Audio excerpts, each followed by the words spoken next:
Cərrahlarla əlaqədar biraz əvvəl deyildi. Bəli, rezidentura proqramı bir mənalı olaraq ölkədə verilən ən önəmli qərarlardan biridir.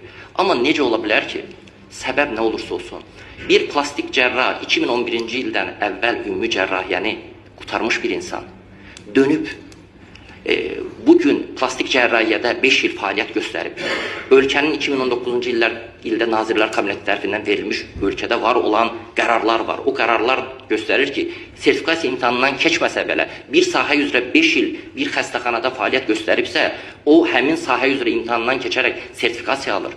Bu ola-ola, yaxşı onda soruşulur, bu haqları onlardan alırıqsaq, onda nəyə görə ölkədə bugün minlərcə insanlar var rayonda, kardiologdur, ştat olmadığına görə 2006-cı ildən nefrologiya şöbəsinə gedib, bugün nefroloq olaraq işləyir, gəlir sertifikasiyadan, kardiologiyadan keçilir və bəs qədər belə rəqəmlər var. Yəni biz yeni bir şeyləri tətbiq edə bilərik qanunda, amma biz köhnədən hansısa ölkədə var olan qanunvericiliyə görə haqq qazanmış insanları bir qanun və ya bir qərarlarla bu işdən uzaqlaşdırma, biraz ədalət prinsiplərində bizdə hansısa suallar yarada bilər. Ona görə xahişimiz nədir? Bizim xahişimiz odur ki, bugün var olan bu hadisələrdə məncə sadəcə ayrı-ayrı maddələr üzərindən deyil də, konseptual olaraq əhalinin sağlamlığı haqqında qanundan tutmuş, bugünkü icbari tibbi sığortanın fəaliyyəti ilə birlikdə yaranmış köhnə ilə bugünkü reallıqlar arasında olan uyğunluğu nəzərə alaraq hansısa addımlar atılsa, bəlkə də elə həqiqətən də biraz əvvəl də dilə gətirildiyi kimi,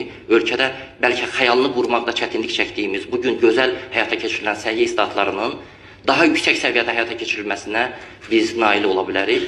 Mən əminəm ki, hər bir səhiyyə işçisi də, bizlər də səhiyyə komitəsi olaraq da, səhiyyə nazirliyi də ölkəmizdə cənab prezident tərəfindən həyata keçirilən bu islahatların ən yüksək səviyyədə həyata keçirilməsi üçün bütün imkanlarımızı canı gönüldən istifadə edəcəyik. Mən bir daha fürsət yaratdığınıza görə təşəkkür ederim. İlham müəllim, buyurun.